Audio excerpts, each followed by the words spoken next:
E aí galera, tudo bem? Meu nome é Felipe Lemos, eu sou comentarista burro e esse é o episódio 5 do quadro Comentários Burros, onde eu escolho um dos jogos que eu assisti e comento um pouco sobre o que vi. Bom, a partida de hoje é São Paulo contra RB Bragantino. É a primeira vitória do tricolor contra essa nova fase do Bragantino em parceria com a Red Bull, por 1-0. Vamos à partida. Começando pela equipe da casa, pela equipe do Morumbi, São Paulo. Bom, o time do Crespo joga num 3-5-2 e a sua saída de jogo é em um 3+2, com o Luan e o Nestor fazendo um pentágono junto com os zagueiros, ou em pipa, ou diamante, que é a palavra mais usada, com o Luan fazendo esse papel da ponta do diamante. O Rodrigo Nestor e o Daniel Alves, eles alternam em quem vai buscar o jogo lá atrás, quando a saída é nessa pipa, porque quando é no pentágono sempre é o Rodrigo Nestor que vai lá ajudar. Geralmente é o Nestor que vai lá buscar o jogo e o Daniel Alves fica mais naquele papel de 10 que ele teve durante muitos jogos com o São Paulo Futebol Clube. Como o São Paulo ataca? O São Paulo ataca concentrando os jogadores nas laterais. O Rojas sempre cai para a ponta onde a jogada está sendo construída, que na maioria das vezes, a esmagadora maioria das vezes, é pelo lado esquerdo. O Nestor, que é o segundo volante, se aproxima da jogada e o Daniel Alves também fica na proximidade, buscando sempre a superioridade numérica no setor. A dupla de ataque, Rojas e Pablo, o Pablo geralmente centraliza. Ele também participa, se aproxima da jogada, mas geralmente quem cumpre esse papel é o Rojas, que vai ampliar a jogada, vai dar a opção aberta, tanto pelo lado esquerdo quanto pelo lado direito, e geralmente busca onde a bola está. O São Paulo marca num sistema de marcação individual. Muita gente acha que marcação individual é: esse jogador aqui é meu, eu vou perseguir ele ao longo do campo inteiro. Mas não é bem assim. Eu gosto de definir a marcação individual dessa forma: um jogador X, vamos supor que é o Claudinho, na minha responsabilidade. Então, o Claudinho é minha responsabilidade a partir do momento que ele está no meu setor, ou que eu me adianto e chego próximo a ele, no caso de uma pressão, por exemplo. Então, a partir do momento que ele está no meu setor, eu vou perseguir ele, e ele é minha responsabilidade. A partir do momento que ele deixa meu setor, aí já não é mais minha preocupação. Porém, sempre que ele está onde eu estou, ou próximo a mim, esse cara é minha responsabilidade, eu vou perseguir ele até um limite X. Isso aí vai do treinador, isso aí vai dos treinos, e não sou eu que vou determinar isso. Estou falando do conceito de marcação individual que eu gosto, ilustrando tudo que eu falei agora nesse slide. Começando pela saída de jogo, nessa imagem nós vemos o pentágono que eu disse, com o Nestor e Luan e os três zagueiros. Nesse lance é a pipa ou diamante com o Luan fazendo o papel da saída de bola e os três zagueiros. Nesse lance, o Léo Pelé se adianta, e isso acontece muitas vezes no jogo, porque o Léo Pelé é, sem dúvida, a principal peça na saída de jogo do São Paulo, quando se trata da zaga, ou até do Luan também. O Léo Pelé tem o principal predicado de passe, a principal virtude de passe no setor defensivo do São Paulo. Ele muitas vezes se adianta, ele avança um pouco para dar essa qualidade de passe no campo ofensivo já, e participa bastante das jogadas.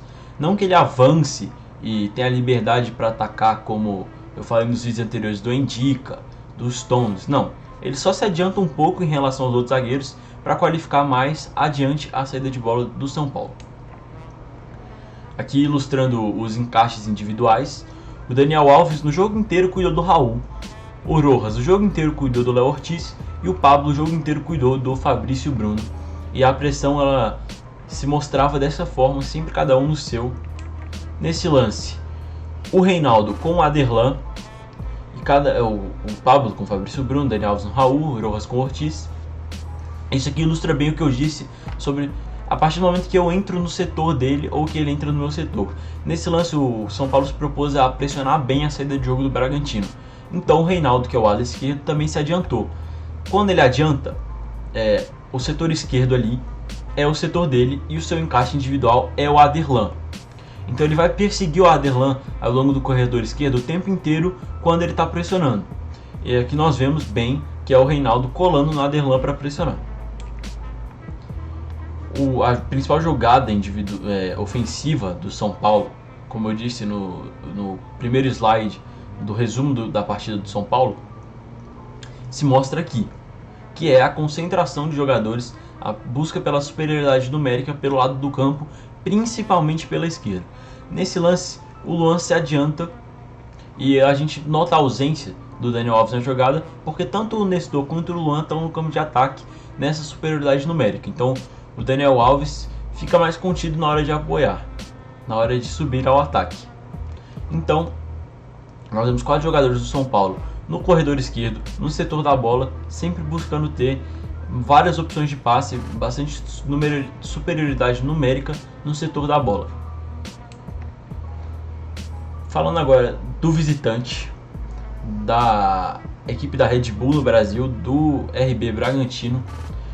A equipe do Bragantino tem como esquema o famoso 4-2-3-1 do Barbieri, que nós conhecemos desde os tempos de Flamengo, com Raul de primeiro volante e Lucas Evangelista de segundo volante, que é praticamente um meia, e dá até para chamar o esquema de um 4-1-4-1 com o Evangelista sendo mais um meia atacante do que um volante propriamente dito. E a saída do Bragantino se alterna em uma saída em 4, com o importante papel do Cleiton, que em tese sabe jogar muito bem com os pés, em tese porque ele falha bastante nesse quesito às vezes, e com os 4 defensores obviamente fazendo esse papel de saída. Porém, também tem outra forma, que é, como o Aderlan apoia bastante, ele é um dos principais jogadores de construção do Bragantino no setor de ataque, o Edmar vai fechar essa saída em 3, com Fabrício Bruno na direita, Léo Ortiz no meio e Edmar, e o Raul também auxiliando na saída, se aproximando dessa primeira linha. Falando um pouco mais do ataque em si, tanto o Edmar quanto o Aderlan apoiam. O Aderlan, como eu falei, mais, mas quando o Edmar apoia, ele vai mais pela faixa central.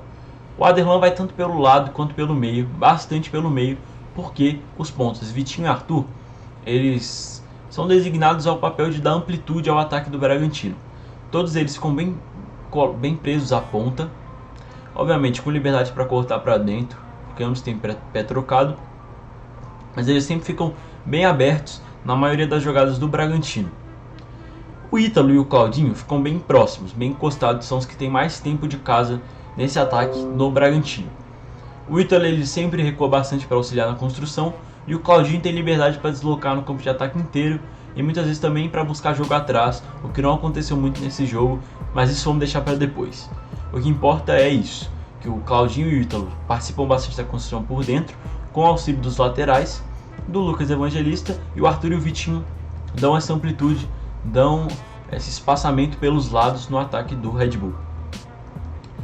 O Bragantino se defende em um 4-4-2 com 2 linhas bem definidas. Nesse jogo, em específico, vimos o Arthur ajudar bastante na marcação, porque o setor que o São Paulo mais ataca é o lado esquerdo, o lado direito da defesa do Bragantino. Então ele e o Aderlan se ajudaram bastante na marcação naquele espaço. Fazendo como eu fiz com o São Paulo, ilustrando agora tudo que eu disse no campo, começando pela saída de jogo, Edmar, Ortiz, Fabrício Bruno sendo esses 3 de trás, e o Raul sendo o volante que ajuda nesse papel de saída. Mais uma vez, os 3 atrás e o Raul. E agora mostrando o apoio por dentro dos laterais. Edmar aqui pela faixa central e Aderlan também pela faixa central. E dá pra ver bastante aqui, dá pra ver com clareza o Arthur dando a amplitude pelo lado direito. Nessa jogada o Aderlan tenta o Ítalo, mas se ele toca no Arthur, provavelmente sairia uma jogada de bastante perigo. Como o Bragantino pressiona? Bom, na maioria das vezes ele fica bem naquele 4-4-2, porém o Claudinho e o Ítalo eles ditam o ritmo de marcação do Bragantino. Então, quando esses dois eles vão com maior intensidade pressionar, o esquema do Bragantino vai meio que se morfando num 4-2-3-1, com Arthur e Vitinho cuidando dos zagueiros abertos, ou seja, os pontas cuidam dos zagueiros abertos. O Ítalo e o Claudinho, eles alternam em quem vai pegar o zagueiro central e o volante, o primeiro volante, o Luan. E o Lucas Evangelista e o Raul ficam bem atentos com o Rodrigo Nestor e o Daniel Alves. Se um recua para ajudar na saída, um dos volantes do Bragantino vai acompanhar para tentar pressionar e aí o Bragantino vai adiantando suas linhas para tentar encurralar a saída de jogo de São Paulo. Nessa imagem dá para ver bem as duas linhas de 4, nesse caso o Vitinho está mais aberto e com uma relativa folga também para marcar, porque novamente o São Paulo construindo pelo lado esquerdo, com o Léo Pelé se adiantando para dar essa qualidade no passe no campo ofensivo. A primeira linha de 4, a segunda linha de 4, e aqui o Ítalo dando combate em um dos zagueiros que se adiantou. Ao longo do jogo, o São Paulo de Hernan Crespo apresentou algumas variações táticas interessantes que já mostram o que pode vir no resto da temporada além desse 3-5-2. Começando com a entrada do Luciano logo na virada para o segundo tempo e a do Éder um pouco depois. Então vamos falar dos dois juntos, que foi o que imperou no segundo tempo. O Luciano, ele muda muito o jogo de São Paulo porque ele cai para dentro para auxiliar na construção das jogadas, na armação das jogadas, sendo esse falso 9 que é e que foi ao longo da temporada passada inteira. O Éder corre bastante nas costas da zaga, mais que o Rojas, e também cai para a ponta como o Rojas, só que um pouquinho menos. E outra mexida foi a entrada do Igor Gomes, fazendo mais esse meio do que o Igor Vinícius, que não foi bem no jogo, foi pouco acionado, muito pelo que eu disse da qualidade de passe pelo lado esquerdo. Então o Crespo ele põe o Igor Gomes para fazer mais o meio campo, um quarteto de meio campo com Luan, Igor Gomes, Rodrigo Nestor e Daniel Alves. E o São Paulo ficou boa parte do segundo tempo dessa forma. E depois o Crespo tira o Rodrigo Nestor e bota o Galeano. E deixa o Léo Pelé de lateral e o Reinaldo bem de meia mesmo. Fazendo um 4-4-2, só que com movimentações bem peculiares. Sem um meia aberto aqui na direita, como o Reinaldo foi pela esquerda. Porque o Galeano ia fazer esse ataque ao corredor com o Igor Gomes, fazendo mais o meio de campo do que o meio aberto. E o Luciano e o Éder mantendo as movimentações que tinham no esquema de 3 zagueiros. O gol de São Paulo, falando sobre o gol agora, ele vem, obviamente que viria, pelo Léo Pelé no lado esquerdo, com seu fundamental papel na saída de bola. Ele vai dar um passe que quebra a primeira linha de marcação, conectando com o Reinaldo do Daniel Alves. Aqui a gente já consegue ver como é a tentativa da superioridade numérica no lado da bola. O Reinaldo vai tocar no Dani Alves, o Dani Alves vai tocar no Luciano, que mais uma vez se apresenta para auxiliar na construção da jogada por dentro. O Luciano vai devolver no Reinaldo, que participou no início da jogada, quebrando a última linha de marcação do Bragantino. O Reinaldo vai atacar a linha de fundo, cruzar para o Éder. O Éder ele perde a disputa com o Cleiton, mas o Cleiton dá um azar danado, soca a bola na perna do Léo Ortiz e é gol contra do Bragantino. E o jogo termina 1-0 mesmo, com o São Paulo levando um pouco de sufoco do Bragantino no final. O São Paulo se propôs mais a defender, então vimos mais aquele 4-4-2 como defesa do que como um ataque em bloco, com o São Paulo tendo mais posse. Então aquele 4-4-2 a gente ainda tem muito a ver quando o São Paulo tiver bem a bola. E é isso, o jogo termina 1-0. Falando dos destaques individuais, que eu sempre falo nos vídeos do Comentários Burros, começando pelo São Paulo, e não poderiam ser outros além de Léo Pelé, que eu disse aqui anteriormente que foi fundamental na construção de jogo do São Paulo, além do que o Arthur, que era sua responsabilidade no encaixe individual, pouco ter criado na partida. Então méritos pro Léo Pelé, tanto com a bola, tanto sem a bola. O outro, Luan, que eu poderia vir aqui falar, anulou o Claudinho e só, basta. Isso é o suficiente, praticamente. Mas além disso ele teve um papel chave na saída de bola, 91% de acerto de passe, apenas 4 passes errados, que para a média do futebol brasileiro é bem alta. Só 4 passes errados é espetacular, espetacular por parte do Luan. Por parte do Bragantino, o Aderlan, que teve seu setor como mais explorado ao longo do jogo inteiro e conseguiu conter bem a jogada de ataque do São Paulo. Por mais que o gol do Tricolor tenha saído nas suas costas, ele fez uma partida bem sólida, tanto atacando quanto se defendendo, e conseguindo fazer bem esse equilíbrio de cuidar do seu setor defensivamente e construir as jogadas do Bragantino pelo seu setor. O outro destaque é o Raul, que dá essa liberdade para os laterais, tem exímio disciplina ofensiva e defensiva, principalmente, na construção de jogo, no auxílio da saída de bola. ele também foi fundamental, teve 88% de acerto de passe, só 4 errados, assim como o Luan, que para a média do futebol brasileiro também é bem alto.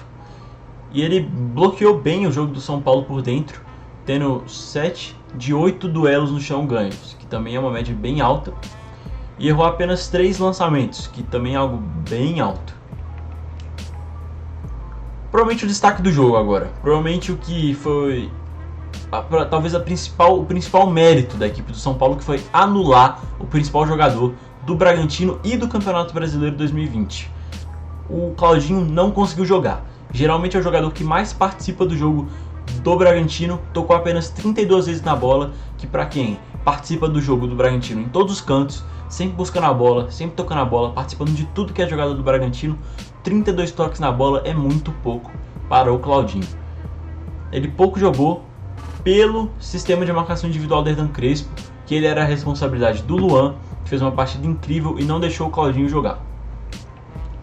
Na imagem, o técnico que está mostrando um excelente início de trabalho no São Paulo. Hernan Crespo está demonstrando um início muito promissor, e o principal disso é que é notável taticamente tudo que o São Paulo quer fazer, está tendo um desempenho excelente, e é muito mais importante esse desempenho no início do trabalho do que os resultados por si só, porque os resultados são consequência de um futebol bem jogado, e já ter esse futebol bem jogado no início do trabalho demonstra muito potencial nesse trabalho do Hernan Crespo na equipe tricolor. Bom, o vídeo foi esse, espero que vocês tenham gostado. Mandem para todos os seus amigos torcedores do São Paulo esse vídeo. Deem like, deem RT na thread lá na minha página, @comentaristabur no Twitter, onde eu sempre posto as threads dos vídeos, sempre. Todo vídeo que tem aqui no canal vira texto no Twitter. Então deem RT lá, que ajuda muito na divulgação. Se inscreva no canal, ative o sininho e é isso. Valeu!